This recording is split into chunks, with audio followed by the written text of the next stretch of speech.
Hello මගේ පෝස් පැටවුනේ කොහමද ඔයාලට මගේම පූසී චිචි පූසී හාද මගේම චිචි පූසී මට අද හරිම කරදරයක් වෙලා තියෙන්නේ අද අපිට හරියට වහිනවනේ මට ඉතින් මේ වැස්ස හරි කරදරයක් අපේ ගේ හදනවනේ අපි පූස් ගේ හදනවා මේ දවස්වල පූස් ගේ හදාගන්න විදිහක් නැහැ වහිනවා අනේ ඔයාලට පුළුවන් ද මං වෙනුවෙන් අපේ පෝස් ගේ හදලා ඉවරනකම් වහින්න එපා කියලා ප්‍රාර්ථනා කරන්න.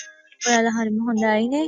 එහෙනම් හැමෝම කමෙන්ට් එකක් දාන්න ප්‍රාර්ථනා කරන්න අපේ පෝස් ගේ හදලා ඉවර වෙනකම් එකම එක වැහි බිඳක්වත් පහළට වැටෙන්න එපා කියලා. ඒ කියන්නේ අපේ ගේ තියෙන පැත්තට විතරක් වහින්න එපා කියන්න. මොකද අනිත් අයට වැස්ස ඕනම ඇතිනේ. ඒ නිසා යාළුවත් පවුනේ. ඒ නිසා අපේ ගේ තියෙන කිට්ටුවට වහින්න එපා කියන්න. අපේ ගමට විතරක් වහින්න එපා කියන්න. හාද? එතකොට අපේ ගම තියෙන අනුරාධපුරේ. අනුරාධපුරේට වහින්න එපා කියන්න. අනුරාධපුරේට වහින්න නැතුව ඕන තැනකට වහින්න කියන්න. හරිද? එයාලටත් ඕනේ නම් විතරයි. අන්න මට හරිම කරදරයක් මේ වැස්ස. ඒ නිසා වහින්න එපා කියලා ප්‍රාර්ථනා කරන්න. මගේ මේ දවස් හොඳම හොඳයි. ඒ වුණාට අත් වහින එක තමයි ලොකුම ප්‍රශ්නේ. අනිත් ඒ හැමදේම හොඳටම සිද්ධ වෙද්දි වැස්ස විතරක් මට කරදර කරද්දි මට දුක හිතෙනවනේ. ඒ නිසා වහින්න එපා කියන්න.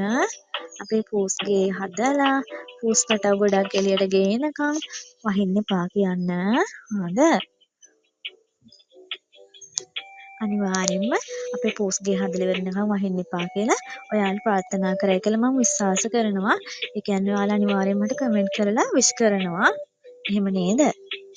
ඔයාලගේ ප්‍රාර්ථනා ඉෂ්ට වේවා.